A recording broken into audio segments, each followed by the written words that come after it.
Moto One Podcast Network. Hey everybody, welcome to episode 367 Creative Writing Motorcycle Podcast. On this episode, we got some stuff. Tobor, are you ready to do this? Tobor? Of course, my smelly human companion. You don't have to call me smelly. We got a whole bunch of stuff. Hopefully this episode turns out good. Because right now it's looking pretty bad. See if this will do a wheelie.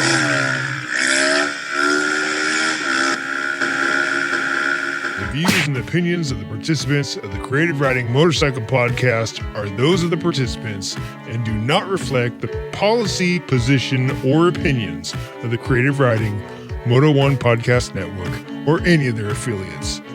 Moto One made us say that, by the way. Enjoy the show. Hey everybody. Hey Tobor, welcome. We recorded some of this the other day. The smoke is cleared. The streets are quiet finally. And we had one hell of an Independence Day around here. Hope you had a good one wherever you're at.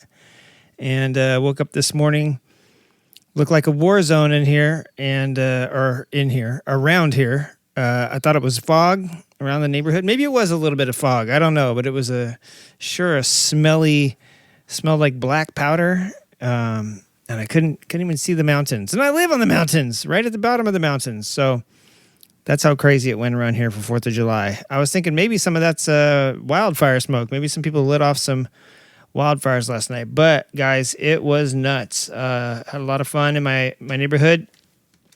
And recorded a show a couple days ago. And putting it out today. We'll see what this audio looks like.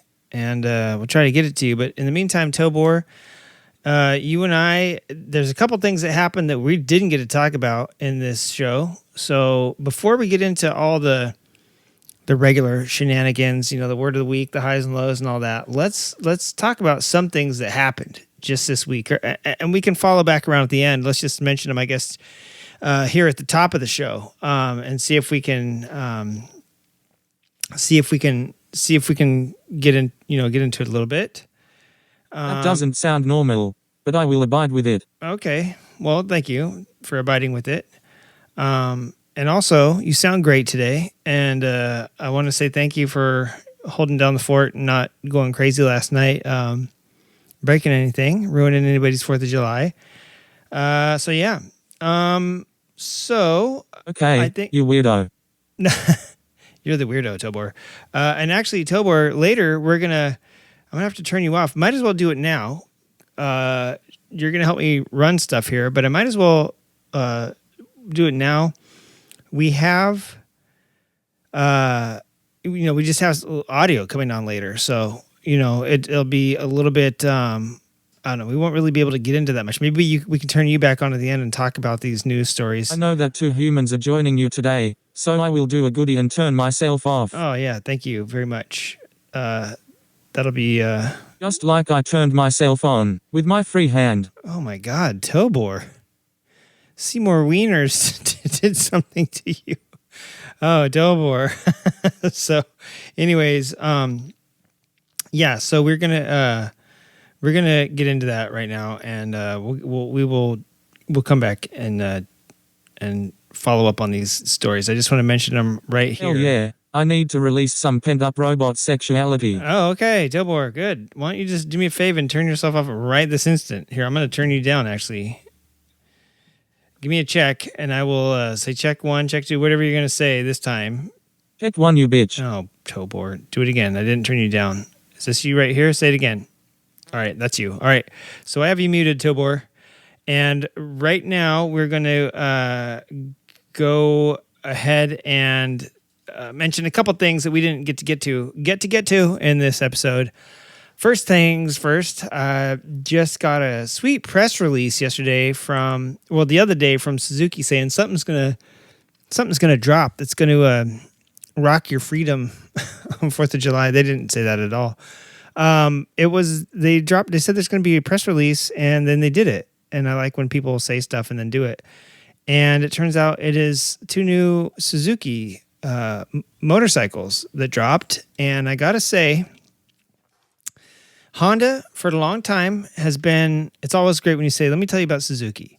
Honda. So that's how you know you've done it as a Japanese brand. Honda. What hasn't Honda made so far? They make dirt bikes, scooters, side-by-sides, quads, cruisers, sport bikes, super sport bikes. Let's call their mini moto stuff. They make ADV. They make just about every single category I can think of, except for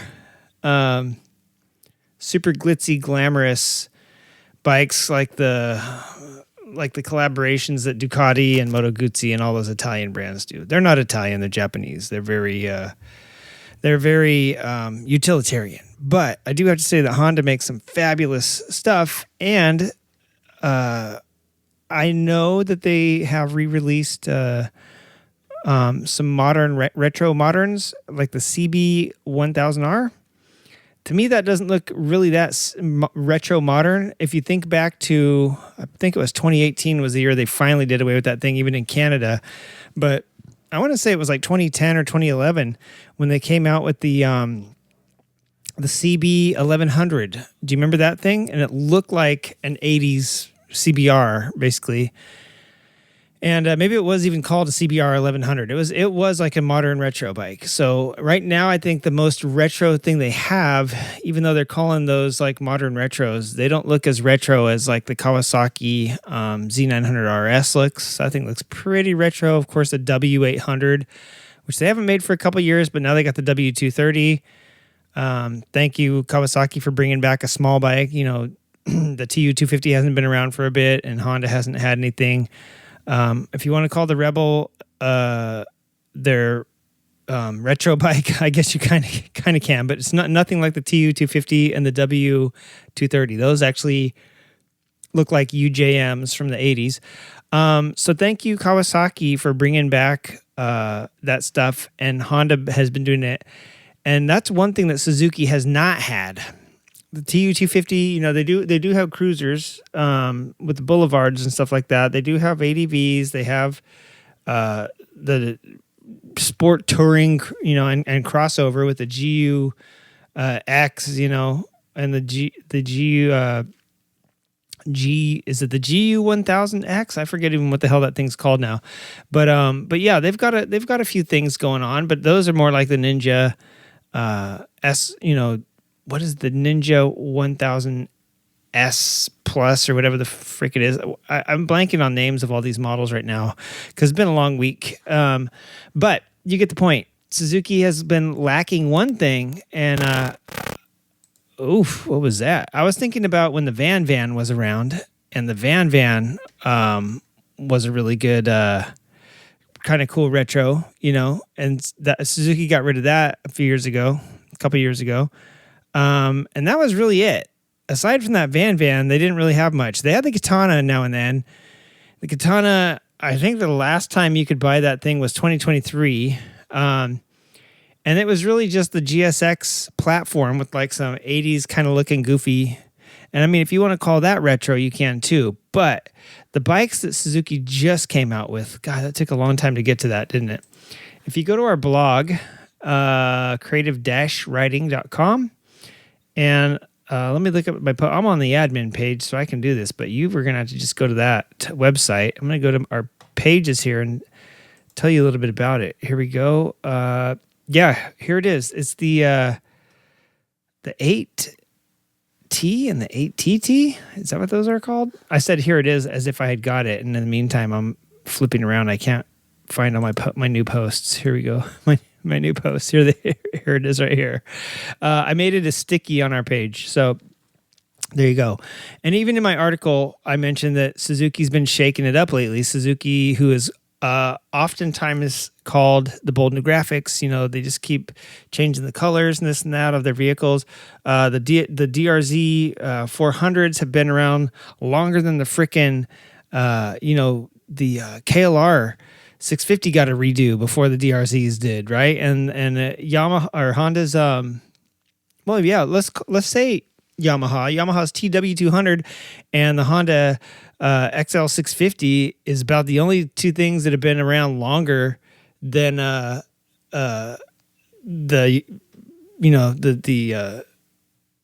whatever Suzuki has, the DRZs. That's what I was thinking. So the DRZs just got redone, and the new parallel twin that they just came out with is looking pretty good.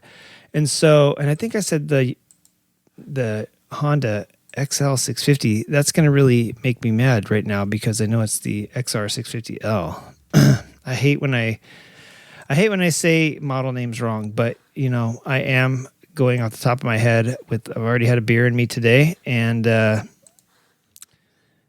not going to apologize for that. But the XR650L has been around for quite a bit too, and the DRZs, yeah, man, those been around for a bit. So, long story short, let's get to Suzuki. Let's get back to Suzuki. It's about the third or fourth time I've jumped off and came back to them.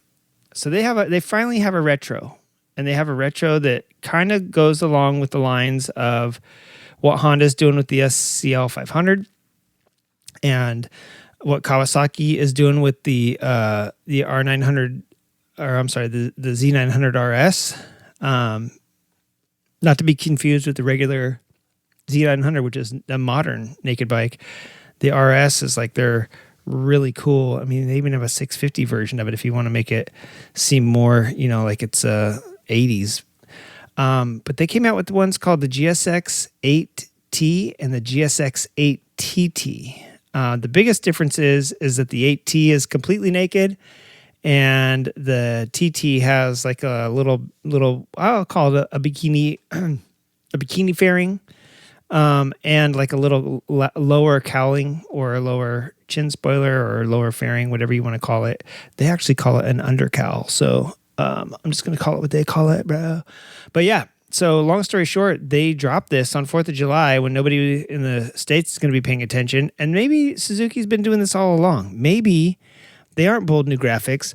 Maybe they've been changing stuff up left and right when you weren't really looking and paying attention. And then when you like to complain about bold new graphics, there it has been right in front of you the whole time. So along with the 8 parallel twin that is now in quite a few bikes, including the DL800, which is the V-Strom, the GSX-8R, the GSX-8 GTS, all these letters. Come on, Suzuki. That's one thing they could do is give it a name. But let me go to Suzuki Cycles and see what the hell these are called. But yeah. Long story short, the parallel twin made waves, right? Made waves. And everyone's like, oh, yeah, look at this. And then everyone's all stoked because it's the first time they've done a new motor in quite a bit. So let me see. The sport bikes. They have the GSX 8R. Mm-hmm. Then they have the GSX 8S. That's the one I was trying to think of. And now they have the GSX 8T and 8TT. And then, of course, they have the GSX 8R. And the GSX, like I said, they do have a V-Strom 800, which uses the parallel twin 800. So they threw this new motor. They got a cool new motor. They redo the DRZs, and the DRZs have SIRS and all that stuff on it. So these are no different. These really are some pretty cool looking actual retro bikes that stand up. And if you read our article on creative writing, I guess if you don't want to read or you can't read, I'll tell you, I compare it to the Yamaha XSR, like the 7 and the 9. Those are pretty modern, but they're super retro at the same time. You know what I'm saying? If you look at them, so it's that sort of stuff I'm talking about here. These don't look like a van with a huge motor in it, or like an old GSX a GS 750 from like the mid 80s. But they do kinda, and they look as retro at least as the Honda CB 1000R does, which to me doesn't look really retro at all. It's almost like if you were to call the Kawasaki Z900 the retro bike, and then they never made the RS, right? So at least these things look along with the colors and the style, at least they look like modern retro. So that I think is pretty cool. If you start looking at the SIRS, which is a Suzuki Intelligent Ride System, if you start looking at all the little tunes and tweaks and things, and it's the whole reason like the DRZ 400s are now like $1,500 more than the last versions. They're freaking fuel injected. They got all this tech on them, and ABS, or you could turn it on and off, and it's got the Suzuki Intelligent Ride System, which is just a whole suite of pretty cool features that everyone's. If they didn't do this, they'd be behind Harley Davidson for God's sake. And everybody makes fun of Harley Davidson for not having enough modern technology, So Suzuki was actually probably behind them in some respects without that. So now these bikes are pretty cool. They got all these cool features on them. It's worth a look. Go over there, go take them out, dog. Go check them out. And I'm on the website right now, so I'll just tell you if I can see a price for these yet. The press release said TBA, but now that it's been a whole day, let's see what they say. Yeah, it's still TBA. But I would imagine that it's no more than the GSX-8R, which comes in at $9,669 MSRP, and the GSX-8S is $9,209. So I would imagine these things plop in right around that $9 something, somewhere between $9,400 and $9,900. So just under 10 grand. And I don't know, they look cool to me. They look pretty cool. And Suzuki is kind of knocking it out of the park. They don't have quite. I mean, they have now that the Bergman 200 is not available anymore. You could still find them in showrooms probably, but now that the Bergman 400 is the only thing they have left, and they don't have all the cool, cute little scooters they used to have. They are kind of paring down a little bit, and Suzuki is definitely the smaller of the big Japanese four. And so, yeah, they don't have quite. I mean, Kawasaki doesn't even offer scooters, though. You know what I'm saying? So maybe Suzuki, even though they're not just Kawasaki sales, I guess maybe they have like one more style of thing that you can get. So long story short, that's enough of me blabbing on about that. They are pretty cool bikes, pretty cool looking bikes. We'll see as soon as we get a test ride one, or as soon as they come out. But they look pretty cool. And again, they're based on. I mean, if you look at the wheels and stuff, they basically look like a GSX 8S. So if the GSX 8s are anything to write home about, I'm sure that these are just going to be the same. They've just been stripped off and some retro styling. They got some new pieces on them too. So go read our blog and check it out. I'm going to quit blabbing about it. We spent 17 minutes blabbing about that. That was pretty good. And one more thing that I should probably say here at the top of the show. I just listened to the Noco episode, and I did want to say that it's the one that just came out yesterday as well. And I texted him, but I told him I'm just going to say it here too. So I did have a slight beef with the comments that they made about the Isle of Man race. There was quite a few things I did agree with. Mostly that, people watch Isle of Man and they forget that the Isle of Man is like not quite a championship. It is its own race, but it is not it is not by any means the only road race. And there are far more throughout the year at several different events, or several different locations. And that just happens to be the one with the longest laps and probably the highest speeds. I mean, they still get up pretty fast in some of those other ones. But, if you follow road racing, there's a ton of stuff that happens. And it's not even the only time they race at the Isle. They also do like a classic TT there. I'm not 100% sure if they still race cars there, but there's a ton of racing that goes on over there. And it's just like the tourist trophy just happens to be the biggest one. And I was saying, to me, there's two things that they said that nobody pays attention to any of the other races, which is 100% true. The Northwest 200 is about the only other one that I follow as much as I follow the TT, and that happens beforehand. It's kind of like a precursor and a qualifier to the TT. And if you get your bike set up for the Northwest and get things ironed out, you'll be kind of set for the TT, as long as you don't get hurt there. That's a lot of times that's what happens too. People get hurt at the Northwest, and then the TT's off for them. One of the crazy things about the Northwest is that you still get up to like over 200 miles an hour in some spots, but it's only like about 9 miles long, where the Isle of Man race is almost 38 miles or something like that. So this is almost, it's like 8.9 something. It's like really close to 9 miles long. And the other thing with this, Isle of Man's a time trial, right? Well, it's a tourist trophy, but it's also a time trial style where you get let off, I think, 20 seconds apart from each other. At the Northwest, it's basically like the Isle of Man, but you have a starting grid and you take off just like a regular road circuit racing. I won't say road racing because this is road racing. You are on circuit racing sort of stuff, and then there's also things like I haven't watched because I can't get access to all the time. At least that I found, like there's the Tandegree, there's the Cock of the North, there's a whole bunch of other races that happen like at Oliver's Mount and stuff like that I can't see. So there's a few other actual, and when I say road races, I don't mean circuit racing. We call like Moto America like road racing. It's not roads. These are actual city down roads. So this is real road racing, not circuit racing. And so, yeah, there's a bunch of other stuff. So the Noco Moto Boys, I have to agree with them that a lot of people pay attention to the Isle of Man, and there's so many other races that happen that are actual road races that go on, most of the year. And it reminded me of Dakar Rally. I think there's one called the Faro Rally. There's a whole bunch of smaller rallies that happen all over Africa, and the United Arab Emirates, I think, has some.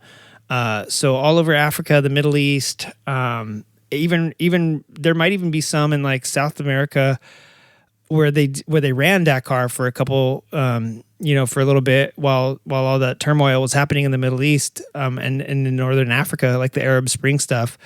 I think that's when they moved it to Argentina or wherever it went to for a little bit, or somewhere in South America. So there might even be other rallies in South America. Hell, maybe even the Score. Maybe people come over here and race like the Baja 1000 as part of like Dakar qualifying or whatnot. But there's a ton of other rallies that happen, and Dakar is the most famous, right? Because it's probably the longest. It used to be 20 days long. I think now they cut it down to 2 weeks. But yeah, it used to go actually from Paris to Dakar, and all over the western half of that sort of the part of the I don't know what you would call that, the globe, I guess. And yeah, so long story short, it reminds me that the Isle of Man TT, it is the Dakar or the Erzberg Rodeo. Erzberg is one part of like a hard enduro series. There's like, I think the Tennessee Knockout is part of the same series. So we have stuff here in our country that is part of the same series and is just as hard as like the Erzberg, but Erzberg Rodeo is like so crazy. And everybody watches that one and forgets that, that's just one stop in like the World Hard Enduro Racing Series or whatever the hell it's called. And then the last thing was, I guess that was it. You can think of whatever race that, there's probably some endurance race like the Suzuka 8 Hour. And you're like, oh, that's just one of like a whole season long thing of endurance races, So there's probably a ton of those things that exist for motorcyclists. And I do agree with the guys on that. Isle of Man is just one. And it's the one that gets people's eyes on it because it's such a spectacle. Is it the most dangerous or deadly? I don't know. I think the Northwest, having people having reached the same top speeds as the Isle of Man, but start together, I think that there's probably more crashes that you don't hear about. So, and everyone's like, oh, the Isle of Man should be banned. It's the deadliest. I wouldn't know about that. I think the Dakar was probably more deadly than Isle of Man due to landmines, kidnappings, the fact that motorcycles used to be, like 950s and stuff, and they just got so fast they were killing people. So now there's a 450 limit. I think Dakar might have been the most dangerous and deadly. But anyways, long story short, that's the part I agree with them on. The part I did not agree with them on that was that it's a bunch of people that can't make it in motorcycle racing elsewhere, so they go to the Isle of Man. and save up all their money, and the reward for risk is very low. That part is 100% true. These guys they kind of said they're like gladiators, and I have to agree with that. They go over there and they race the Isle of Man, and I think the sponsorship and merch is where they probably make, just like a tour, or just like a band. It costs money to record an album. You probably pay back. The bigger the band you are, the bigger the recording studio and more producers and expensive it becomes. The record sales pays back your recording of the album that got you out there and got you on the radio stations and these things like that. It's the touring that makes you money. And touring, you have to split the ticket sales, but also merch and all that, t-shirts and everything. So I feel like that. I feel like any deals, any merch, any fans, I doubt they make fans pay for autographs, but it's that stuff that makes these guys money at the Isle of Man. It costs them money to go racing, just like it does anywhere. But the thing is that there's no companies signing up and signing you for contracts, like Michael Dunlop Racing. Guess who races for that? Michael Dunlop. And guess who owns it? Michael Dunlop. So I'm sure he has I think he might have another rider in another class or something like that he could support. But guess what? It's not like Honda when you think of like MotoGP or something like that, which Honda is not a very good team to think about right now. But like even Ducati, like, you're not getting a factory ride. Like they were right about that. But if you look at the top, like, I don't know, probably 10 guys from even John McGuinness, I believe. But from Davey Todd, Peter Hickman, Dean Harrison, I'm pretty sure that John McGuinness did and might still once in a while pull a Danny Pedrosa and go race for like somebody in BSB. But a lot of those guys are British superbike racers. And it's like if somebody from Moto America, it's like if we had Pikes Peak Hill Climb was still, eligible for motorcycles, and we had a bunch of Moto America dudes going to do that. Yeah, Pikes Peak is deadly. Obviously, that's why they don't let bikes on it anymore. But it was a crazy one-of-its-kind race, and, had the most turns and was super, super competitive, and it was prestigious more than anything. Like Pikes Peak is, again, one of those things where people spend bajillions of dollars and just throw money at cars and then go test them and see what they can do up this freaking hill as you change air pressure and downforce and the needs of engines at higher elevation where there's less oxygen. And electric cars, they have the same problems because there's less oxygen. The air's thinner, so you're not getting as much downforce. You don't have the engine tuning stuff, but now it all becomes about downforce to keep your car on the ground, right? So there's billions of dollars probably that gets thrown at that, and for what, right? And it's basically sort of like the Isle of Man.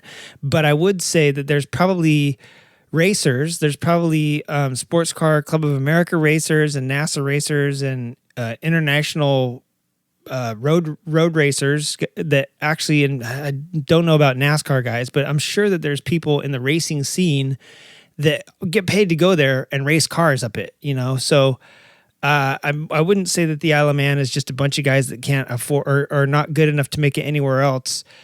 I would think that it's like a bunch of Moto America guys racing Pikes Peak because it's here in the States. And that's how I feel about the Isle of Man. It's a bunch of BSB guys racing because it's there right on the island in between Ireland and the UK, right? And so, yeah, it's not attracting MotoGP guys. Valentino Rossi said he'd be terrified to ride around that thing. Giacomo Agostini, I think, is the last GP guy to ride there because he's the one that had it taken off the schedule when he saw his friend die like in 1972 or something like that. So, long story short, I think that, I don't think there's a lot of World Superbike, and I don't think any MotoGP guys, because you can race around a circuit that has lots of runoff and protection, still get hurt, but walk away, and get paid 6 figures, 7 figures, 8 figures, whatever they get paid, 9 figures probably, and get a bunch of supermodels to hold your umbrella for you. Or you can, live in a van for a week out at the Isle of Man where it's all rainy and you can't even get practice in for half the time. And there's just nothing you can do about that, right? You just have to go with the mountain, and it can be sunny on the bottom and rainy on the top and all that fun jazz. And then at the end of the fortnight, after you busted your ass practicing and qualifying and trying not to get your bikes to survive for that first week. Then you go racing the second week, and then you just go back to doing whatever. It's that sort of thing. And so I see why MotoGP guys and World Superbike guys don't want to do it, So that's probably why a lot of BSB guys do it. But I wouldn't say that they are guys that can't afford to go around, can't make it in other forms of racing. Sure, if you want to say that like a BSB guy can't make it to MotoGP, just like a Moto America guy can't make it to MotoGP. Yeah, you're talking about some really talented, Formula drivers not being able to make it to like F1, right? So Formula Le Mans or Le Mans Prototype, sports car racers, NASCAR racers not making it to F1, sure. But they're still the top of their field in a sport that is beloved where it happens, right? So I'd like to rebut that. So that's my only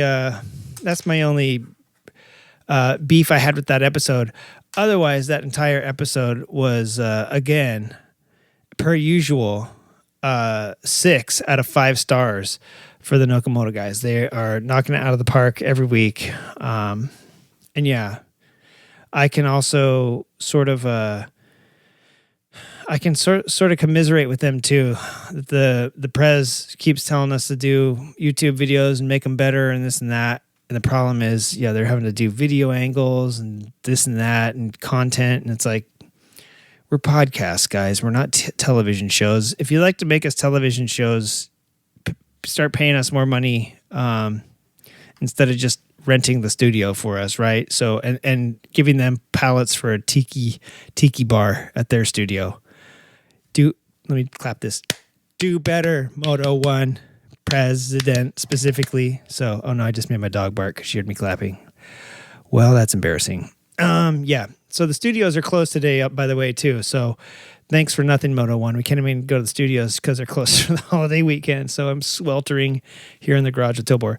All right, enough of that. Let's get into some events because those we definitely did not get into also during our rantings and ravings in the upcoming audio. And I did want to say, first and foremost, coming up real soon. Here we go. I was trying to find my website again. Coming up real soon is going to be ye old vintage motorcycle days at Mid-Ohio Sports Car Course in Lexington, Ohio, I believe.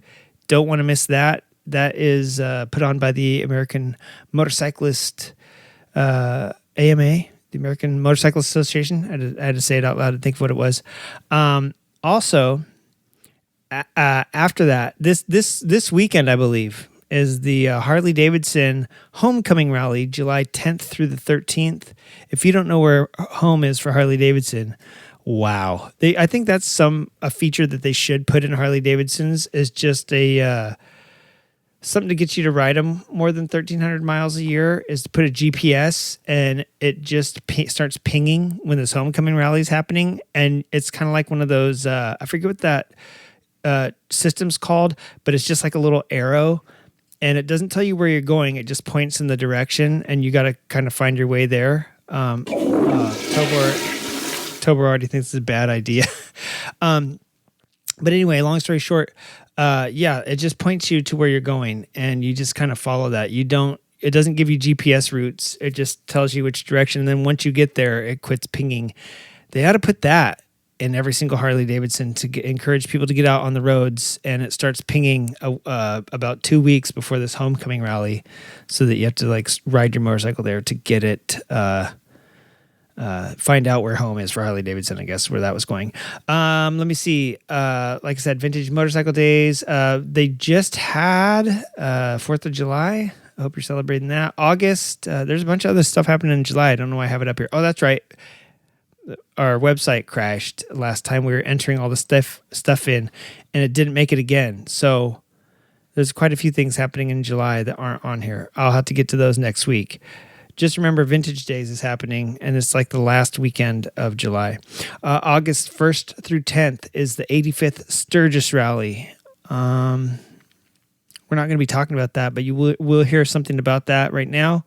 That's also going to be, I'm going to say the middle of the riding season. That will tell you that the midpoint is here. And yeah, September, October, things start to turn sideways for some folks and start getting cold already, and they're putting the bikes away already. So this is such a quick riding season. Either it's too hot or too cold. October 5th, the two-stroke extravaganza is happening here in California. I'll tell you more about that the closer we get to that.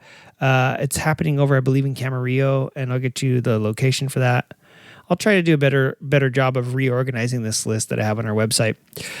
In October 3 to 5, Babes Ride Out, Southern Oregon, happening in Crescent, Oregon.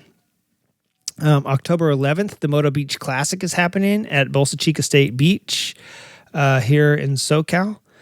And that is going to be pretty fun. That's surfing, motorcycles, art, music. So all the fun California stuff wrapped together. And fun fact, from California, you can ride from the beach to the mountains, and you can be at literally sea level to a mile high. So I hope you don't have a carb, or I hope it's tuned good enough, in about on a motorcycle, 2 hours.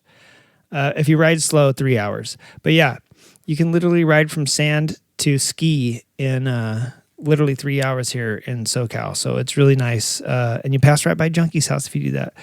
Throw an egg at me if you I know they're too expensive still. Throw a tomato at me. Just make sure it's not in the can. November 6th through 9th, the Lone Star Rally in Galveston, Texas is happening. And that also great time of year to be in Texas. November, hopefully it's not crazy icy and cold by then. And also, by the way, regarding Texas, my heart goes out right now. There's been some pretty bad flooding. We just had a really bad heat wave hit the Midwest and the East.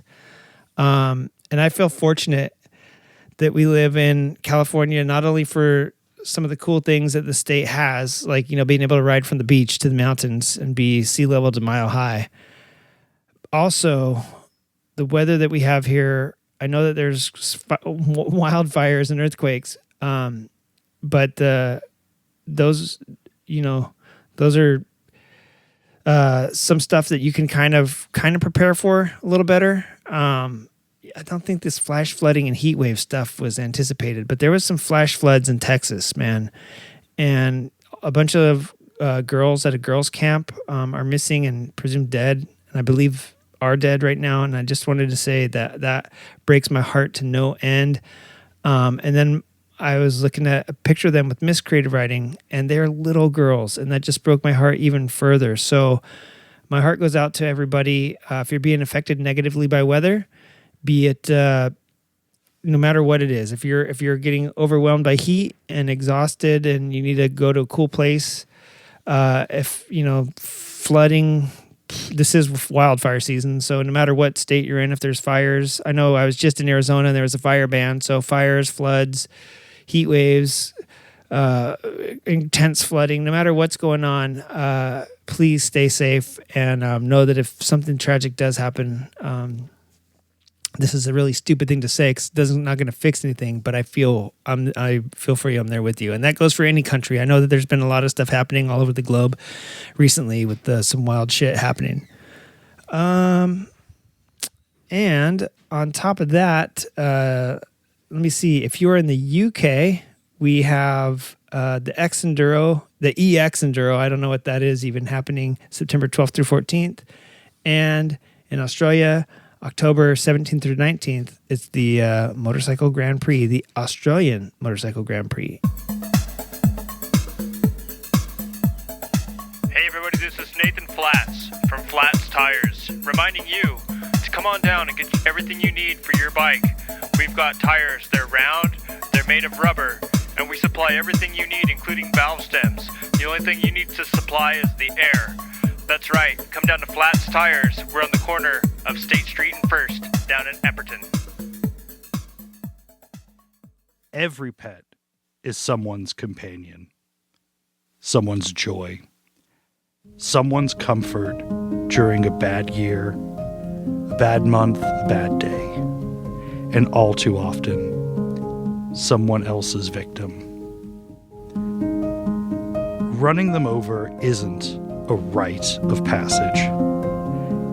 taping fireworks to their collars isn't content. Launching cats from DIY trebuchets might seem like a physics experiment, but it's also animal cruelty in every state. Let's be clear. No, it's not okay to dye your dog with industrial inkjet toner for your art project. No, your hamster doesn't want to live inside a model replica of the Titanic full of dry ice fog. And no, your ferret cannot consent to being part of a crypto heist escape simulation. Please stop giving goats caffeinated seltzer, entering lizards into illegal Beyblade tournaments, tricking your neighbor's poodle into thinking it's a Roomba, dressing raccoons in tiny SWAT gear. It's not just weird. It's not just illegal. It's deeply unsettling and somehow always filmed in vertical format. Compassion isn't cringe. Leave pets out of your weird internet projects. A message from Moto One and the Ad Council.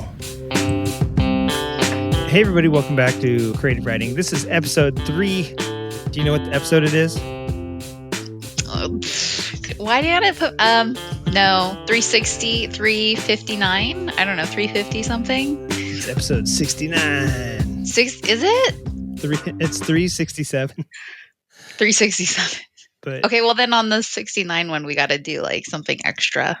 oh, episode 69 already happened a long time Well, I ago. mean 369. Like Oh, every yeah. 69 when we, like something 69, we should do something special. Yep. We'll turn it upside down so that it's Mhm. E69. Hey, this is Junk. And with me not usual, but with me as often as possible and as awesome as possible is Kim Awesome. I mean, Dawson. Yeah, Kim, awesome. Dawson, awesome. Awesome, Yeah. Dawson. There you go. I'm going to make you a shirt that says that. It's going to say that. It's going to say Kim Awesome Dawson, comma, Dawson Awesome, comma, yeah, that's it. It'll just say, I'll just take this whole sentence that we said and put on the shirt. When I was a kid, someone made my dad a shirt. Well, not to that extent, obviously, but it said like "Awesome Dawson," and Nice. then I got it, and I'm sure I wore it to school and like Spilled fifth grade. beer on it, and now you Yeah. dropped a cigarette on it, and now it's all trashed. like fluorescent yellow. Oh. And only in the pits. That's how all my old shirts are.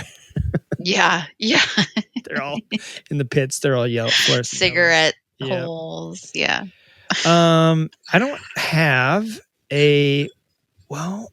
a name for this episode, but I think I'm going to call it Tales from the Road 2, but I might just call it Awesome Dawson episode 369. Maybe not 69 Dawson Awesome, something like that. Or I'll All just call right. it Tales from the Road 2. But it's good to have you back, and it's good to be back with you. And I know. it's been sucky doing a couple episodes without you, as always. I Yeah. blame you. You don't text me when you're like Well, gonna record all the time. That's right. Sometimes I'm like, hey, I need to put a show out right now. We have Yeah, obligations that's to our okay. sponsors. Yeah. Yeah. And then I actually, I need to get some new sponsors so I can have you do the cold reads on them. That'll be fun. I can't wait to do that. Yeah. I'm sure you can. I sure you can. can't. You're like, yes. Do we still have the Um, pickle one? See, that's how bad. Like I start listening, Yeah. and then by the time we something comes up, so I have to stop listening to the show. So I don't even know what ads we're doing Yeah. right now. So listen, and why I want you all the just, pickle ones. That I'll give you the pickle ones. And Klobman's, I still have their 131st queued up. They sent me a bunch of material. They're like 134 this year or something like that. So I really do need to Really? I need to get on that and get them, because there's been a lot of motorcycle races won recently, specifically due to Klobman pickles, and they have not been. I haven't been giving them credit for it. So when people are up there on the podium, they're like, "Thanks, Klopman," but I've been doing a terrible job. Did you know, by the way, it is summertime. It is almost Independence Day here in the States. It is. Are we the only country with a July 4th Independence Day? Like on July 4th, like the same day. Yeah. I don't know about that. Yeah. I do have like with my work, we have like buyers, like I work with people in the Philippines, and I think they just had theirs maybe 2 weeks ago. Yeah. But I don't. You're asking the wrong person. I always slept during history. I slept during history. Hey, didn't we all? Well, not me. I actually didn't. No, I love history. I love doing history episodes, but man, yeah, sometimes it's sometimes a little crazy. Yeah, I do wish, like, if I was to go back, I wouldn't mind taking some history classes just to freshen up. I thought of this, and I actually kind of started doing it a while ago, and then I didn't. I undid it. But I started looking at motorcycles through the history lens. Like, hey, what motorcycles were around in 1929? There was a lot. Well, there wasn't that many. They had already started going under by 1929. But then in 1929 in the United States, we had this thing called the Great Depression. And it's like, how many companies went out of business because of that? Right. And it turns out, a lot of stuff went out of business then. But at the same time, there was a lot of stuff that had already started kind of failing before that. Like you could tell something was coming by the amount of companies that were going away already by then. But yeah, just stuff like that. And then, but that's when they got like extra creative, and then that's true. And after that is when World War II started, and then you have like a bunch of motorcycle companies thriving because of that. And actually, in Europe and Japan, after World War II, when people needed a cheap way to get around, and they wasted everything on war, like what am I trying to think of here? Like metal rationing for tanks and planes and stuff like that happened during World War II. So they weren't making a lot of motorcycles unless you had like a army contract. But in other countries, after the war, the cities are bombed out, all the cars are blown up. Well, a lot of them are blown up, or you can't drive cars around the blown up city roads. Bicycles with motors on them or little tiny motorcycles became popular. So Ducati, they started out as a, Ducati was a radio factory. And I think they got blown up because they were providing all the radios for the Italians. And that's how they were communicating, out there in the battlefield. So the Ducati factory got blown up. And after that, they were like, guess what? We'll just make motorcycles. And then Lamborghini was making tractors and stuff like that before they were making cars. Honda did not exist, I don't think, before World War II. I think Soichiro Honda liked racing, actually, and he wanted to do a racing. He didn't like racing bicycles. He actually wanted to make a motorcycle, but it wasn't till after World War II that I think he actually saw a need that Japan needed scooters, and so or some way to get around. So yeah, so a lot of them came after World War II or transitioned from whatever they did to motorcycles after World War II. Yamaha used to make pianos. Suzuki used to make weaving looms. So yeah, after World War II, a lot of them got their start. So stuff like that. Yeah. I don't even know how we got to now. I was gonna say, now I remember why I was like falling asleep during history. That's right. No, see how freaking boring it is, and that's why I never did it. So, would they need like a motorcycle history class, college course? They do. Do they? Of course they do. They probably have one somewhere, but they do need one. We should do that. We should become educators of motorcycle history. Listen, we'd be creating our own degree. So that's fine with me. Hey. We wouldn't need, we'll be creating our own curriculum. So that we'll just be trailblazers. That should be like part of the, getting your M1, like the writer's course is like one whole day of just motorcycle history. Motorcycle history. Perfect. Yeah. I love it. We totally went. Well, we didn't have a plan anyway, but that was a good one. That is our plan. Hey, which reminds me, the word of the week this week. Actually, we need to get to the word of the week this week. Mm-hmm. The word of the week before our guest comes on, and then we're not going to tell him what it is. Oh yeah. So we can just see like if they say it, and then like nail them with it at the end of the show. Let's do it. Okay. Let's do it. So today's word of the week is organ. Wait, like the state or like the in your body? I didn't hear. Yeah, like organ in your body. In your body. Okay. Yeah. And I guess. How did we come up with this one? Well, I use a random word generator. Okay. I used to ask Tobor, but he's basically plugged into a random word generator. So it's the same thing. So I guess if you say somebody played an organ as well, that would work. So either one. Our sound effects board is not plugged in. I ran out of inputs. Let me see. Let me make it official. Well, I'll provide the burping. Oh, okay. The word of the week becomes official now. I thought you were going to do a burp. Oh, well, you have to tell him. I can't burp on demand. Sorry. Did you hear that? Yeah. Right. That means the word of the week's official. Do not say it. I'm going to do it one more time. Okay. All right. I had to physically hold our sound effect board up. That was so janky. We're in a professional studio, and here I'm holding up a sound effect board to a microphone. I thought you went and got a cow and like held it up to the microphone. Bro, I don't live in your neighborhood. Have you seen those mini cow, the mini fuzzy, like Highland or whatever they're called?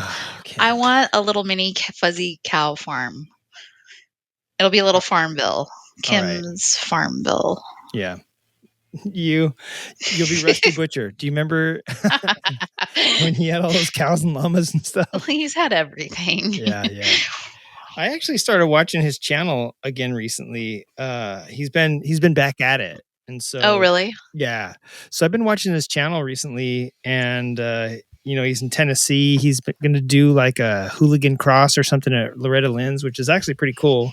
Oh, that would be cool. I went to his tracker cross that he had out here, and it was pretty rad. I thought it was cool that he's taking Harleys and doing fun stuff with them. Hang on one sec. Okay. You can still talk. You can still talk. I'm still here. Oh, I can still talk?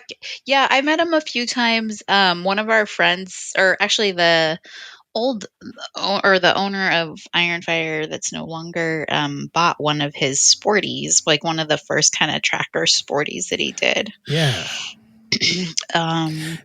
Now he's making parts for those, and he's if you want to convert your Sportster, and it's like only certain years. I think it's like the early carbureted like rubber mount. He's been making parts for those to put I think it's either Honda or Kawasaki fork, like dirt bike forks on the front. Mm-hmm. And he's selling like all sorts of trick stuff so you don't beat it up when you take it in the baby dirt. books, right? And baby books. Yeah. I just saw Revzilla did a list of baby books. Oh. Well, not baby books, but books for kids that are regarding motorcycles. So I thought that was cool. One day we'll see Mimi and Moto in there, and we'll see the Rusty Butcher. I think it's called Hollow's Dad with the Garage or something like that. I don't know. I think it's named after his daughter. But yeah, so it's pretty cool. Yeah, I've been watching a lot of his channel lately at night when I should be doing show notes. And when I should be out in the garage. So let me see. Let's transition into highs and lows, by the way. And see, that's the other thing. When I didn't have you on the show, I was kind of able to keep track. Tobor would like light up a light whenever I was supposed to change topics. Oh, and keep you on schedule. Yeah, he was doing pretty good. So, all right. So, I forgot about that. Yeah, what's your highs and lows? I guess it's like, okay, so one of my highs, well, I'm doing yard work, and that's not really a high, but like it's nice. I'm nowhere to being done, but it's nice to kind of slowly see the progress of some things that have been bothering me in the yard. So I guess like that's a really lame adult high. Yeah. It's almost like saying I got my cholesterol down. Yeah.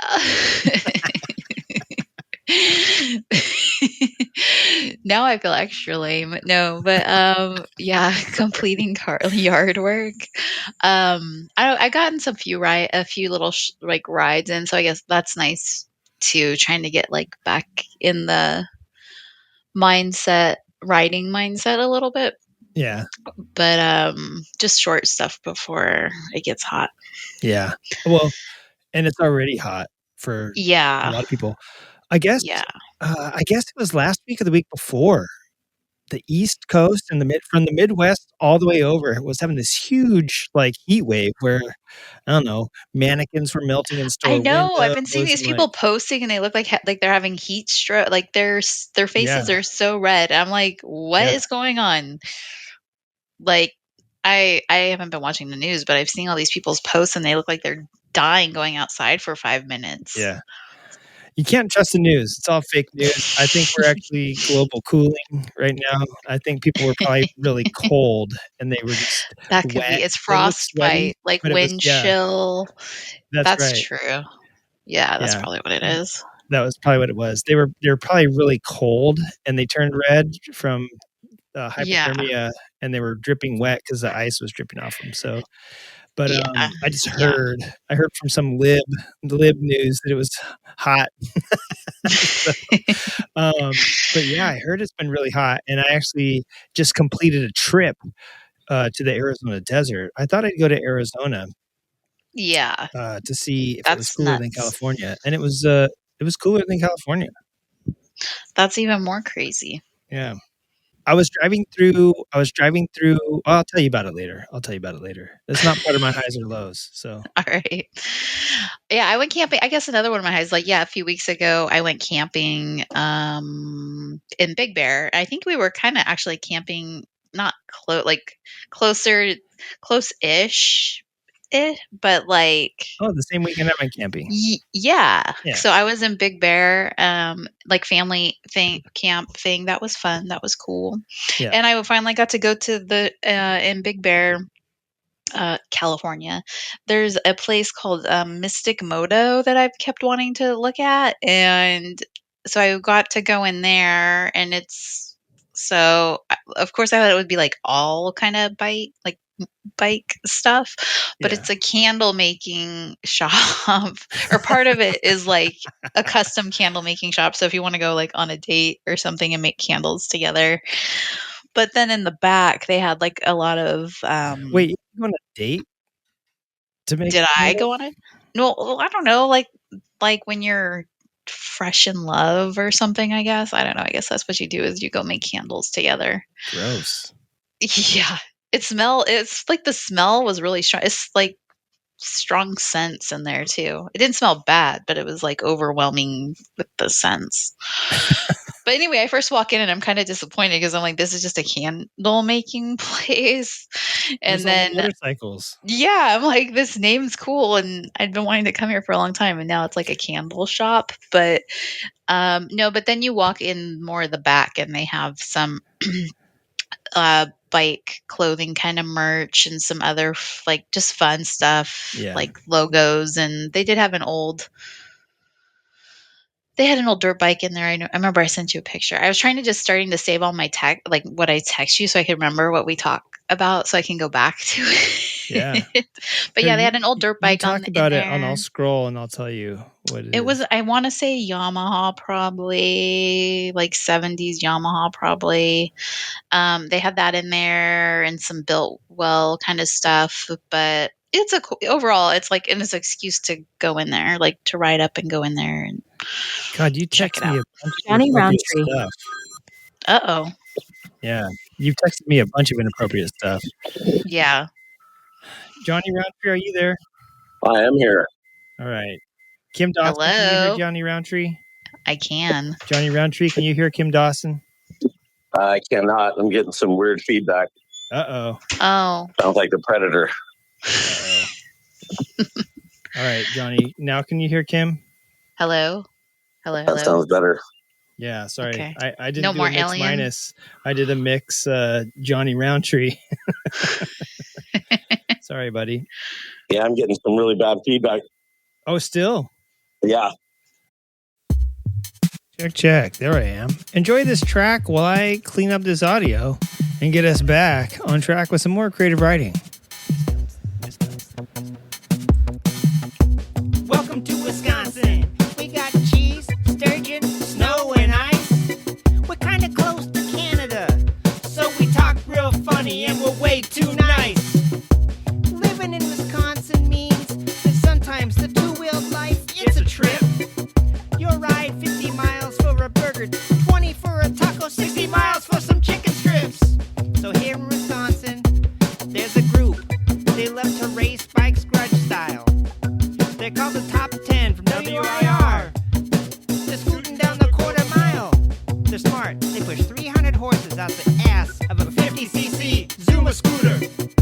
They build their own stuff, but they can't figure out the chat links on a goddamn computer.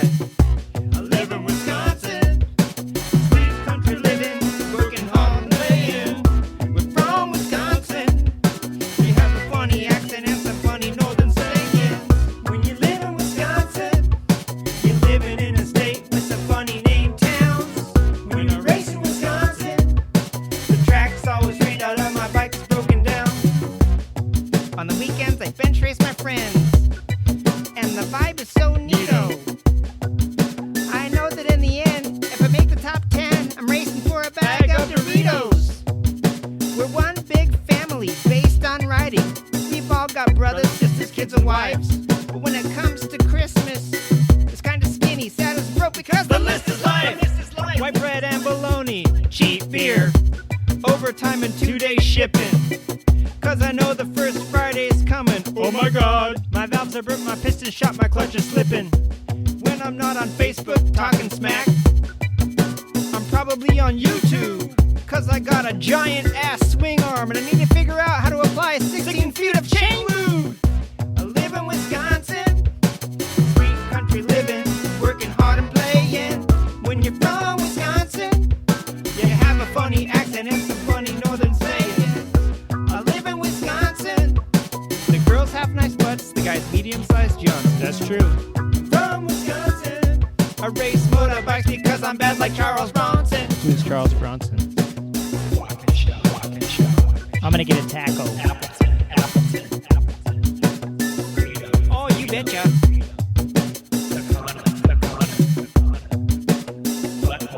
Oh, he's from Chicago. Bros and balls.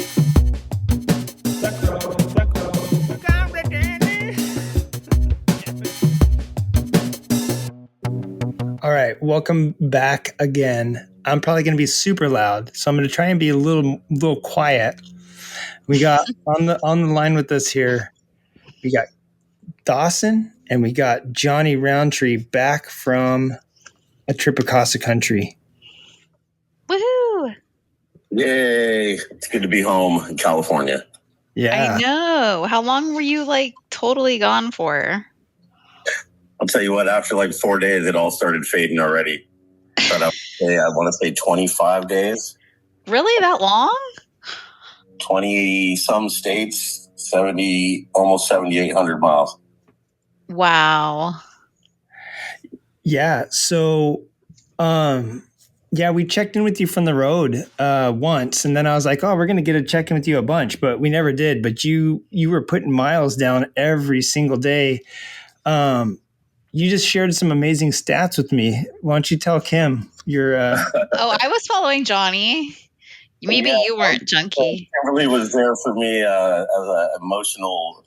Aww. Sometimes on the road, you're just like, you land and you want to unwind and, you forget everyone's still at work. Yeah. But you two did talk on the phone, right? I think Jonny said that you guys got a phone call in or something? Yeah, at least one. Yeah. And then Kimberly would message me and, I was kind of hurt that you guys talked on the phone and then I didn't. Sorry. Yeah. Yeah. No, it was, I forget how, I'm going to get the full count of the states, but I did hit 3 storms, Tennessee, Kentucky, and Minnesota hit me pretty good. lightning, all the whole jazz, the hail, spitting mouthfuls of water out because the water coming up from the ground was just as bad as coming from the sky. And I lost 15 pounds. Man. I need to do a trip like that just for the diet aspect. Yeah. So 50, was that 15 pounds of sweat or 15 pounds from road food and riding 100,000 miles a day? I guarantee it's all of it. Yeah, for sure. You're making what kind of food works for you. And is that enough fuel to keep you going? Or are you going to start getting stomach growls? Or is it too much to make you tired? But 100% it was the humidity and the sweat. Like at one point, I felt like my helmet didn't even fit anymore. It was just rattling around in there like a. Dang. Wow. Yeah, that's pretty bad. They say driving a Harley makes you happier, and I guess it makes you healthier too. The happy is there also, even with all the bad. Like it was still at the end of the day, you just, happy that you're alive, and then you start looking at the map and deciding where to go. Yeah. Hell yeah. So what was your mileage in the end? I was just under 7,800 miles. Wow. Yes. And like because you were doing like a Harley challenge, or you were doing like was it a miles challenge or just overall like? Yes. There's two of them. One of them through the HOG app, which is like a monthly challenge, and it's as many miles in a day, and you're allowed one check-in per dealership, and you get points, and you build money that you can use towards service or apparel, but it's still kind of new, so I haven't been able to use it for services yet. Mm-hmm. But then also there's signed up for one that goes till the end of October, which is that sponsors like the Wounded Warrior program and the One Dog, One Owner. I'm not perfect with the names, but they're raising $1 million for these foundations. And every time you check in, you get enter yourself for a certain Harley, and every keyword you enter in is another entry. And I'm like, if I'm going to be crossing the U.S., it's nice places to stop because they got good air conditioning. There's coffee, and you charge your phone, and everyone's super friendly. Yeah. I've looked at I haven't signed up, but because I know before the Hog Miles thing, it was like, I don't know, more of like a manual process, I think. And so I've looked at the Harley Miles thing, but I haven't actually like signed up or got checked in to start logging them. Yeah, you can do that through your local dealership, and all it is they just sign you up, and then every time you check in, even if it's with them. Yeah. It's just, and I figured, it's a good way to stop and talk to people. And I got inside scoops at certain places. Like I was heading this way, and they're like, "Oh, there's a really good road this way," and it's just hour and a half out of your way, and that was what I'm blessed to be able to travel by myself because I change my mind constantly. Yeah. And then like a day or two in, you had an issue, right, with the bike? Yes, that was. I just got done doing the $1 Million Highway from. It goes south from Grand Junction down to Dakota, and I was just east of there at a place called Pagosa Springs, which is amazing, and so is every person that lives and works there. I woke up one night, or went to bed one night, and I was like, "Oh, I'm going to lock it up." No reason to. There's wrong community even do that. Just out of habit. And the next day I went to unlock the bars, and the ignition, instead of popping up, it popped completely out and turned into a fiasco. And even the owner was trying to help me. And the lady behind the desk goes, "There's a guy that works right here, at the motorcycle place." I go, "But it's Sunday." And she goes, "Well, I have his phone number, so just give him a text message and tell him your issue." And literally he was there an hour later and fixed it within 15 minutes. And I'm telling you, if I had to get turned back to the Harley dealership, I definitely would have not made it financially. That would have been a $500 bill from them right off the get because, it's Harley Davidson. And yeah, totally. I know. I saw that video of you, like, and then like this, like holding a sign. I'm like, oh no, not already, not something. Yeah, I didn't chime in on that till later either. Right, and you hadn't even made it across yet. I mean, you were just on the way out. So I was like, oh damn. So yeah, a lot crossed my mind, and I'm like, these are things at the road, that you're just gonna have to learn to roll with the punches. And I go, well, that means I have extra time to check out this town. And I was kind of grateful I did. The room didn't have a TV, so I got 2 days worth of editing done. And nice. Yeah, but awesome, amazing people. Even the owner got in there on that hot day sweating, just like, yep, this happened to me. Not a good thing. And I'm like, oh man, this keeps saying that stuff. Yeah.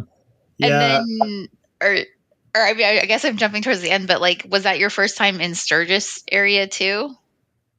Yes.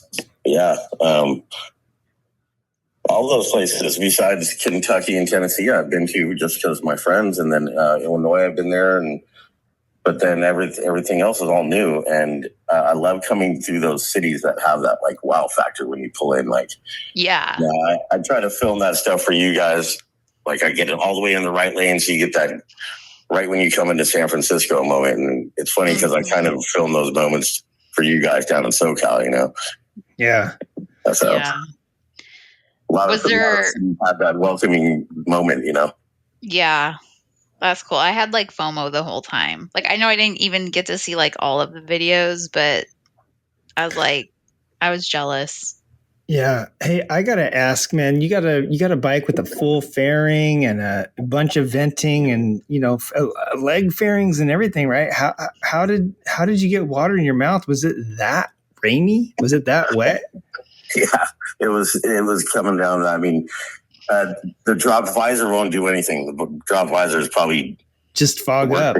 Yeah, not even the fog, just the between the rain and the hail. And so what I learned to do is kind of make that little Vulcan sign from Star Trek back in the day, and I just covered all my eyes except a little slit and drop down to 40 miles an hour and hit my hazards and hope these semi trucks don't run right up me. So yeah. It only seemed to happen right when I was within 18 minutes to 10 minutes of my destination, and it was just all.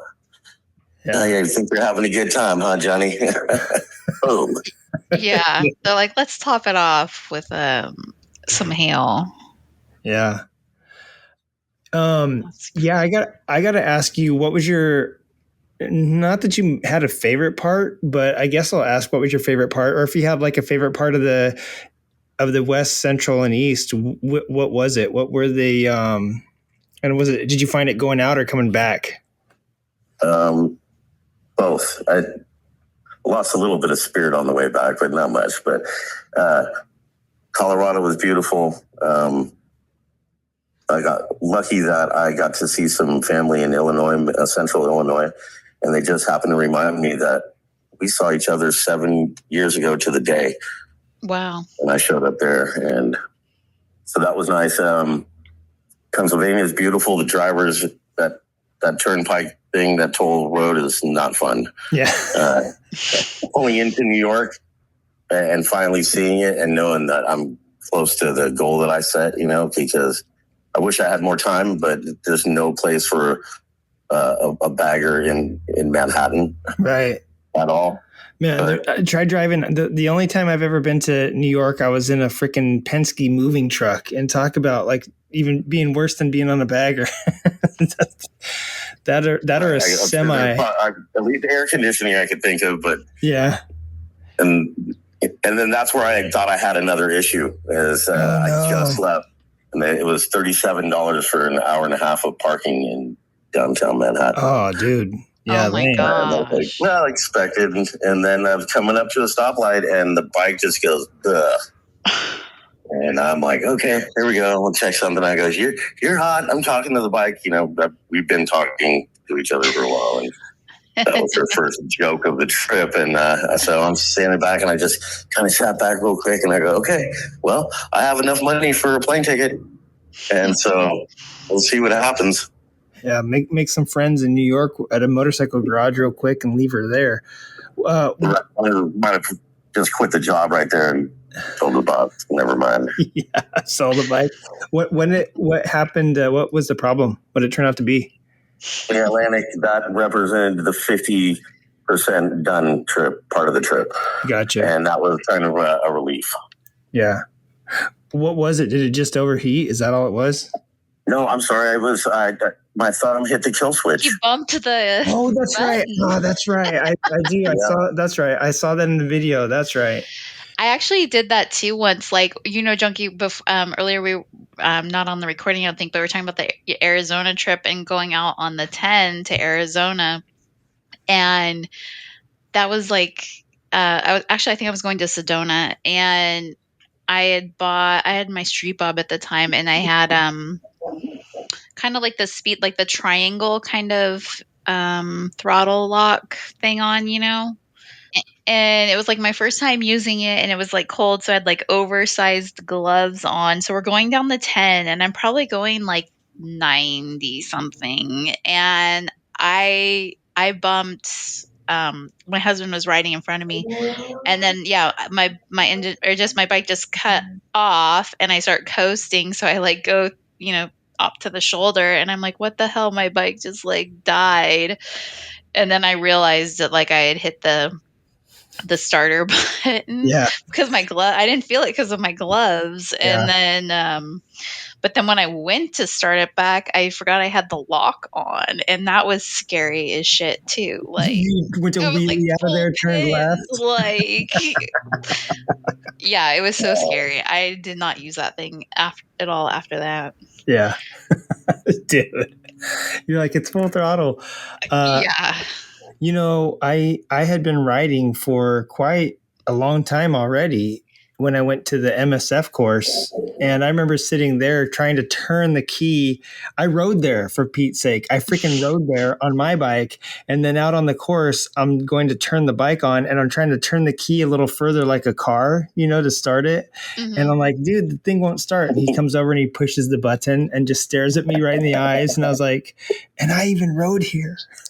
Yeah. It happens to all of us, but yeah, thankfully it wasn't anything serious. But yeah, I imagine that no matter how fun and how much of a good time you had and that you'll remember, coming back when you can, they call it barn sour, like when you have a horse, but they know that they're headed, they know that the work is done or the trail's done and you're headed home, and they're just kind of ready to be standing there eating sugar cubes or an apple. And I bet you that was part of the dampening of the spirits, I'm guessing, on the ride home was that you're headed home. You just had gone through a few things, and you're like, well, and now you gotta ride back. There's no riding to what's it called, Iowa, and then just teleporting home, right? You have to finish this thing out. So yeah. I know a lot of it was a little bit just waterlogged, and then by the time I hit Milwaukee, it was record heat since 1911. And Jesus. But I can kind of work through that, I guess, once you get on the road. But I don't care how hot it is from now on. It's long sleeve. That one ride to Illinois, I cooked myself. Like, I probably aged myself, 5 years just from that one day. You're looking like Zac Efron right now. Like, yeah. We were just talking about that, Kim and I. It was record heat in the Midwest, and you happened to pick the best time because you hit the rainstorms and the heat, man. Yeah, but I've also, from what I hear, I also missed a lot of stuff too. Good.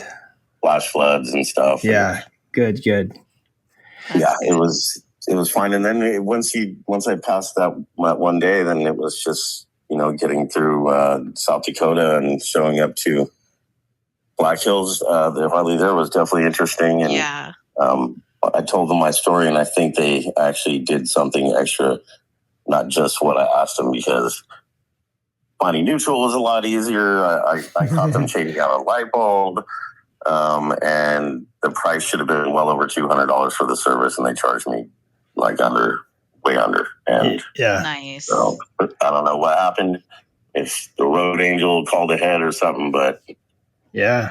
Was that? I know you said Black Hills Harley. Is that the Grand Rapid or Rapid Sippy? Yep. I can't talk. Yep. Rapid Sippy.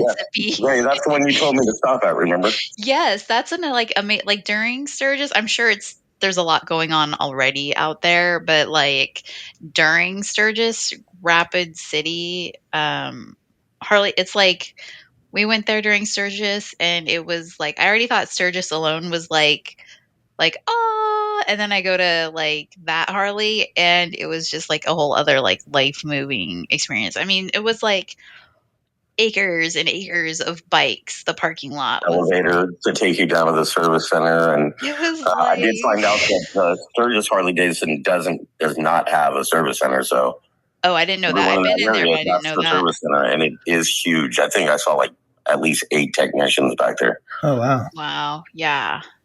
So that's why they got acres of bikes, is because everybody's bringing their stuff there, huh? Imagine the parking lot at Ontario Mills is like it's like Ontario Mills mall of Harley, but just a dealership. Insane. Wow. Yeah, or just the parking lot alone, and then they take your pictures. You're like riding in, and you get a card. They it was crazy. Sounds like going to the zoo or Disneyland, where they pull you over to take a picture and see if you want it at the end. You know, like Splash Mountain.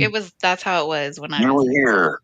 Yeah. I'm blessed that I did get to ride the Needles Highway by myself. That was, I mean, not by myself, but it was, you know, it wasn't a rally crowd, obviously. Right.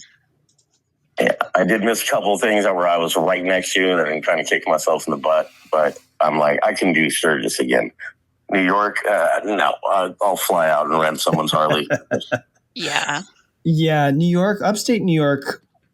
I've never been. I've heard it's beautiful, but Manhattan, I've been. I've seen the lights. I've seen the packed city streets, and I can't believe that there's actually like a little thriving motorcycle scene there. I can hardly believe that there would be like I don't know if the guys ride dirt bikes in New York just because there's nowhere to go. I mean, where the hell would you flee to? You just have to do laps around the city. But it's crazy to think that, yeah, like there's really nothing to ride to in New York except for one on Long Island, at least, except for one end of the island to the other, you know? An ADV bike would do well, or anyone with a kidney belt, but. Oh, bumpy too? The roads were gnarly. Yeah. Really? My stock suspension was good until I got to there. Who knew? Right. If you had to do it all over again, and who knows, you may do a different route. You may do different states, but still go coast to coast. What would you do different? If you're planning, if Jonny goes back in time and is able to tell himself what happened, what would you do differently before you headed out this time? Not go. No. Aww.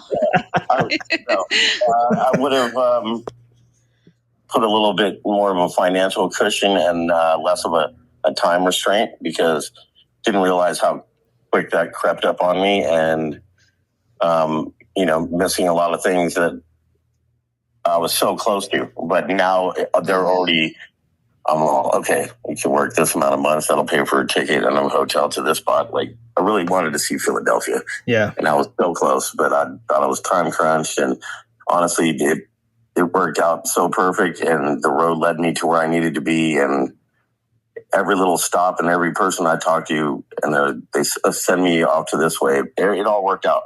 You know, I didn't die. There's 3 close calls. 3. Yeah, 3. I mean, that's not bad. I mean, no, that's legit. Yeah, that's like I would expect that for the length of time in miles, but yeah. Right. I am 100% in love with my bike. Like, nice. There were times I'm like, I can't believe you still want to go. Yeah. And clicking on 80 on cruise control, and it just hits a weird note. That's like almost.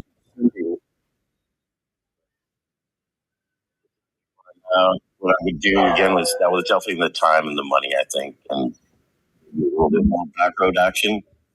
I remember starting my morning and going, I'm not jumping on the highway at 70 or 80 miles an hour. That's not how I'm starting my day. So I'd pick a spot, look a nice country road, and I touch it on the map. It's all hour and 30 minutes. And I'm like, perfect. We'll probably have coffee there.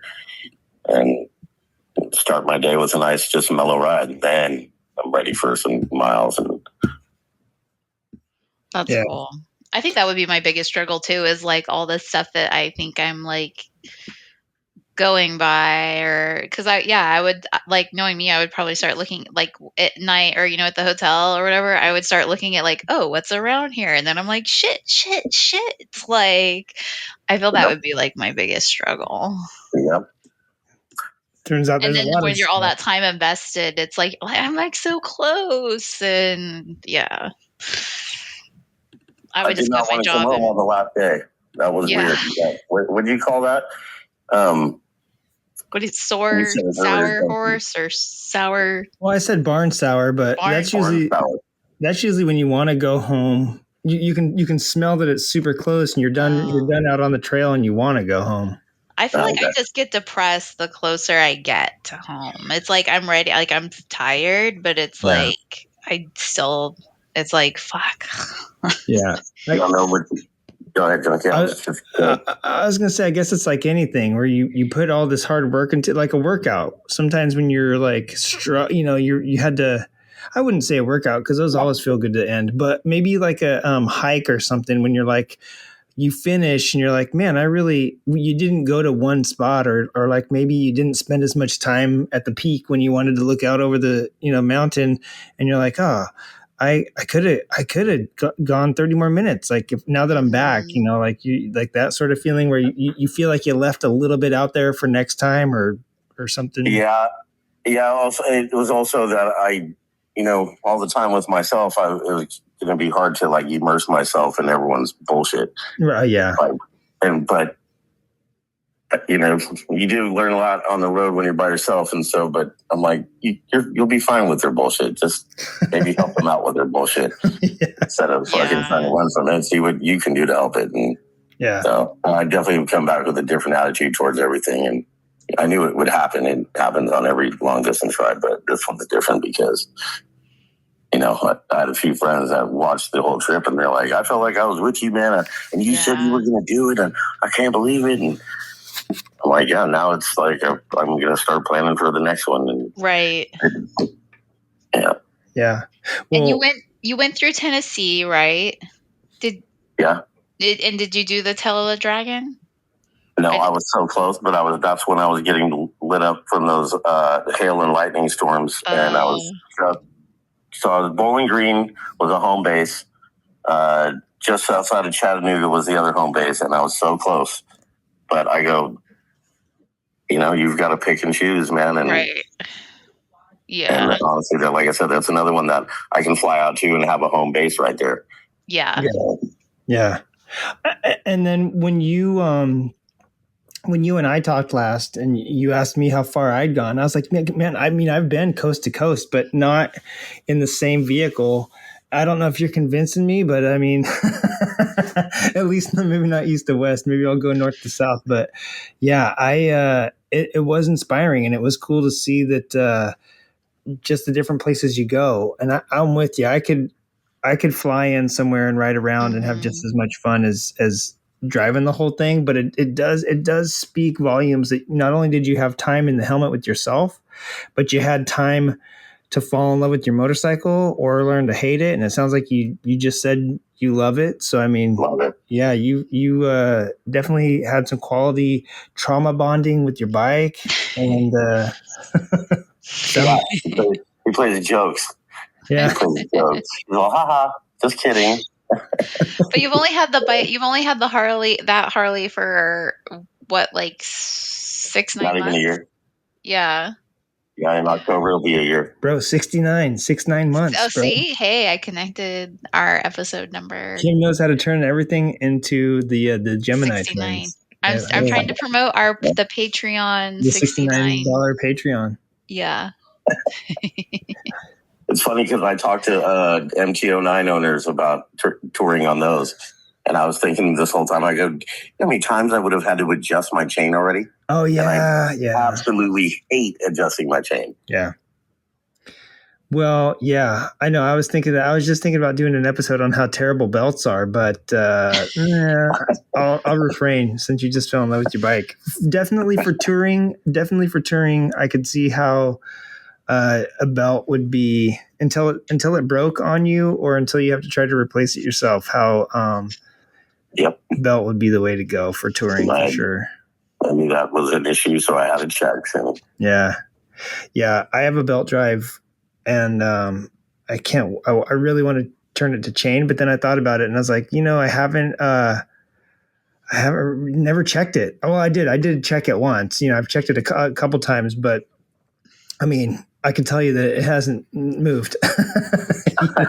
I don't know how many miles they're good for, but I know it's a lot longer than a chain. So, yeah. Dawson, have you ever checked your belt tension? No. Yeah. I think the only thing I ever had chain was like a quad, and I don't know if I feel like I adjusted that a few times. Like that was in freaking high school or something, but there's no belt lube. Belt lube. Yeah, at least you don't have to do belt lube and adjust it, right? So and clean it and scrub it. Right, exactly. The only thing is with belts, I think if the reason they don't put them on like ADV bikes and stuff is because they the stretch, right? If you like, you need some slop in it, because the sag when you jump and land, like your chain needs a little bit of a free play in it, and I don't think with the belt you'd get that. I think you'd get some snap. So, but you're not jumping your Harley, I hope. Yeah, there was a few off-road moments where I offered a pretty good deal for campsites, and I pull in and it get like the gravel is the size of marbles or bigger, and I'm like, like 3 inches deep. And I'm like, oh, you're kidding me? I have to turn around now already. Yeah, you didn't tell me it was for a Jeep, dude. Yeah, well, they're like, you are in Colorado. Yeah. That's the one thing that sucks is like when you are, you're looking at a map for a little fun kind of side quest thing, and you're like, oh, the map didn't say that it's like this washed out dirt road for like 20 miles. Like those kind of things that come up. Yeah, I know. The ADV boys are just all by. Yeah, they leave you. Get a Pan America, bro. Right? So, yeah, I saw some pretty cool ones. I'm not gonna lie, but I'm not falling in love with any more motorcycles. Yeah. If Honda decides to put out the VFR 800 again, I'll put one in the stable just to get out there and feel young again. Yeah. I don't foresee them doing a VFR again in the short term. I mean, the last one was the VFR 1200X when the Africa Twin came out, and that lasted like 1 or 2 years. So yeah, I don't foresee another one, but I'm with you on that. You know what you can do? I've seen not just Matt Spears, but I've seen a couple guys on Harleys also on old electric glides or something. Off-road them, and they take them to like a little motocross park, and they were jumping them and climbing the Matt Spears has climbed that Devil's Ridge or something in Utah. I forget what the hell it's called, Devil's Gate maybe, at Moab, I think. And I seen somebody else do it on a Harley as well, and I was like, on like an old electric glide, and I was like, oh yeah, so they do make better ADV bikes than you might think. So well, even those Goldwing like off-road videos. Yeah, dude, he's crazy. Yeah, but yeah, don't. It's all on the rider. So you just need to take it off road a little bit more, Jonny, and that's you'll get it. So. Yeah, if they say Goldwings are way more comfortable than Harleys, then I would be just asleep on the road. Then yeah. All they need to do. Oh, go for it. Good. Or I was just like, okay, real quick, since we probably won't touch base on creative bikes that we saw, but I did see one, and it was a Goldwing. So I feel like I don't know why I feel like most of the bikes I see are like a Honda, like the creative bikes are Hondas, but some old Goldwing, and I didn't get a picture of it. But the best part of it, though, so it was like all white. with some like flame sticker, flame stickers. But the best part was it had a name and it was White Fang. Nice. And I almost turned around to take a picture of it just because I was like, the name just killed me. Yeah. Isn't that a Jack London book? I know you don't read. Yes, and a movie. I saw the movie, and then I realized, like not Ethan Hawke. I forget his name. No, Matt Damon. No. I don't know. Joe Pesci. Rip Michael Madsen, by the way, Mr. Blonde. Yeah, I'm going to make a white Honda Goldwing, and it's going to be called White Claw. And I can tell you what the saddlebags are going to be full of. It was Ethan Hawke. Ethan Hawke. There you go. 1991. White girl drunk. Woohoo! No, I can't even drink a White Claw anymore. Oh. Yeah. Bad memories, or doesn't get along with your DNA anymore. Just the taste. I like grapefruit. I can do grapefruit or lemon lime, but right. Speaking of which, I'm going to go get a grapefruit White Claw right now. They should sponsor the show. If they sponsored the show, maybe I would make a bike called White Claw. I'll read those ads. I'll do the White Claw ads. Yeah. Hey, Jonny, I gotta wrap up here in like 5 minutes, but I did want to say we were getting into what's looking creative this week, and Kim was about to tell us let's get Jonny, and then we can say goodbye, and then you can tell me yours. I'm sure you saw like a bunch out on the road. Yeah. What was the most creative bike you saw out there on the road? And, if it was custom or just somebody had maybe done theirs up for, traveling across the country or whatever it was. What was the most creative ride you saw out there? Oh, that is a hard one. That's really hard because the focus and the stuff going through your mind, like even looking at something creative. You went to the museum, right? Excuse me? Didn't you go to the Harley Museum? I did. Yeah. Yeah, that doesn't count though, I guess. I know, but still. I mean, I guess you could. So as far as creative, I can say this. Okay, when I sat and looked at the wall of all the gas tanks that go back in time, and to see their creativity on how the time was, and you can almost see it reflect that time era, almost like you see like the cool 70s shirts, like the Hobie Cat shirts from back in the day, and how that style reflected, and you could see it reflected in their artwork on the gas tanks. And that was kind of like probably the most creative wall of motorcycles in the whole U.S. as far as I know. Man, back when stuff was hand painted and hand formed and all that stuff. Mm-hmm. Yeah. Reminds me of the Janus. Well, hey, Jonny, we're gonna cut you loose, man. But thank you for calling in, and we'll have you back if you can remember anything, or if you want to touch base or have like a. I will. I think we need a round two. We do. We need. Well, give me a month or two, and I'll just shoot down to SoCal. Yeah, we'll do in person.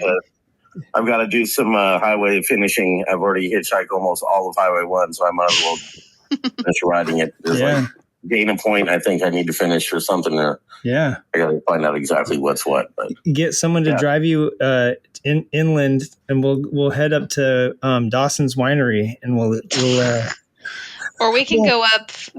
Yeah. Or we could all go to Kernville Camp Out. No, that's true. That's a little closer to John. He wanted to come down as far. Listen, that's not far to me anymore. I'm like, I can go hit Seattle, like, no problem. Yeah, exactly. Yeah, like 500 miles, done it in a day. Yeah. All right, guys. Well, hey, I'm telling you, thank you for everything, Dawson. Yeah. Thank you for keeping me smiling, Junkie. You've always kept me smiling, and I love the motorcycle community. And from your on-road reporter, I just want you to know that America is still awesome. Nice. Happy 4th of July to you guys. You guys, you too. All right, guys. Take care. All right, bye.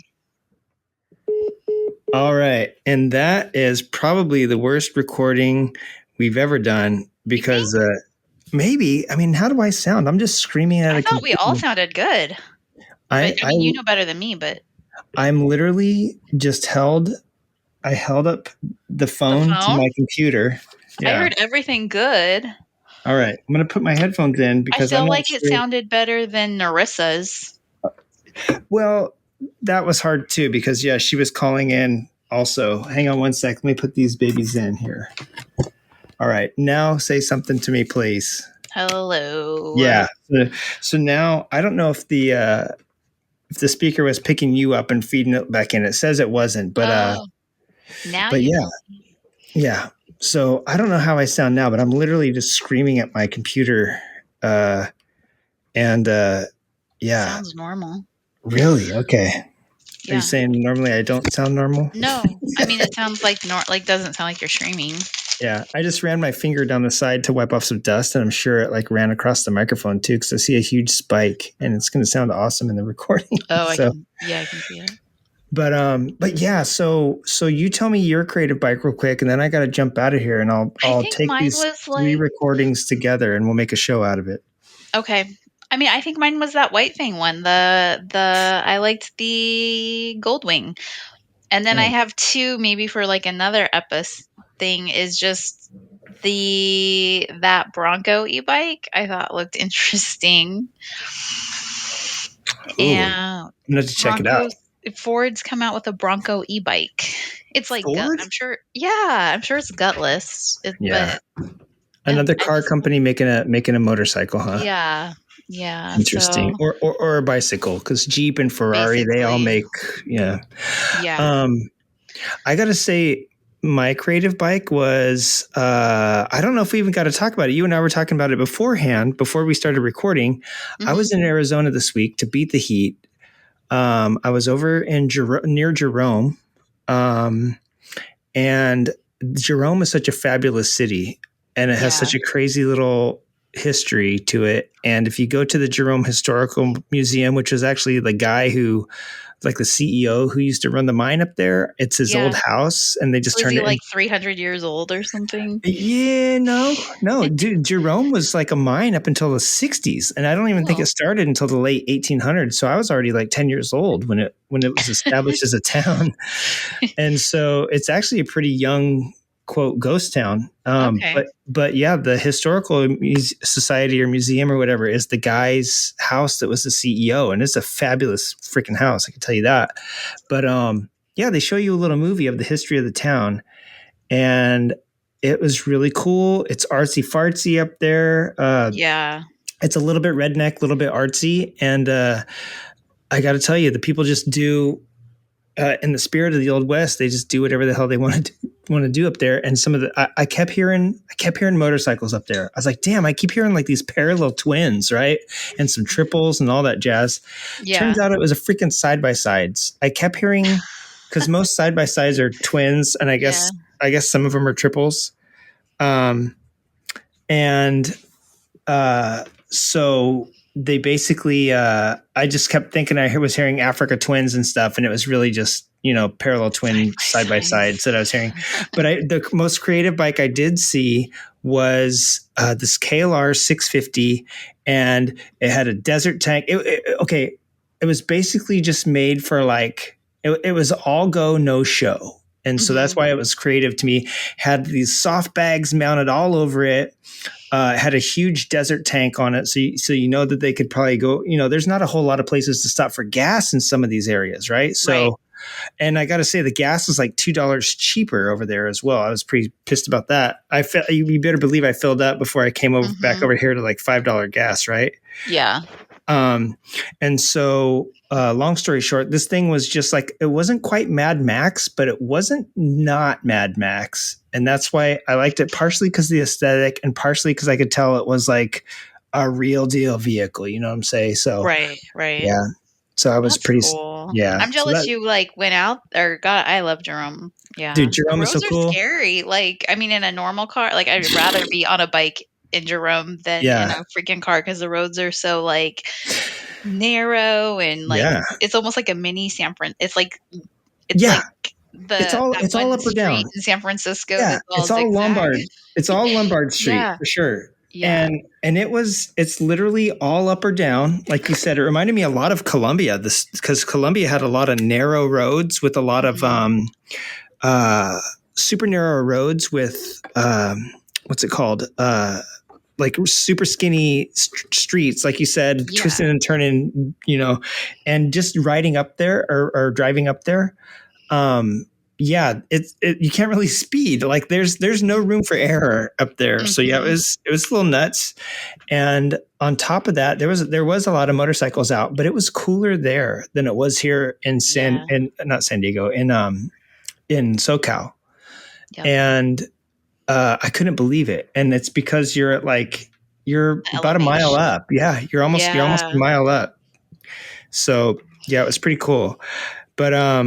But yeah, so that's my creative bike. I got to jump out of here, but we're gonna schedule something for next week, and I'm gonna hit you back up again, and I'm gonna see how this recording sounds now that we did this like the most literal old school way that you possibly could have done a podcast, like tin cans and string. Basically, holding the phone up to a computer on speaker, and like Jonny was hearing you out of the speakers, and yeah, for whatever reason, it didn't work like most normal call-ins do. So we'll see how the audio sounds. But thank you, Mama Dawson. Yeah, sounds good. Have a good weekend. And you too. Have a happy 4th, and drink. Don't blow any fingers off. I'm not going to blow any fingers off. I might blow a wiener off, but do not blow any fingers off. And also drink an extra beer for Junkman. All right, will do. You too. All right, I'll touch that here. Bye. All right. Well, there you heard it. That was I'm going to turn myself way up now because I love it. That was literally the worst recording I think has ever come out of this show. We've never, ever just screamed at the computer before. Even when we were a brand new show, we had some pretty cheap mics and stuff. So hope you enjoyed it. Do not forget, folks, we are in the middle of summer. We have just passed the summer solstice. What does that mean? That means Solstice Slam is on. Do you remember Solstice Slam? That's right. Your chance to win some glorious prizes. Solstice Slam this year is, I want you to cosplay with your bike. Take your bike and take a picture of it dressed as your favorite bike from any movie.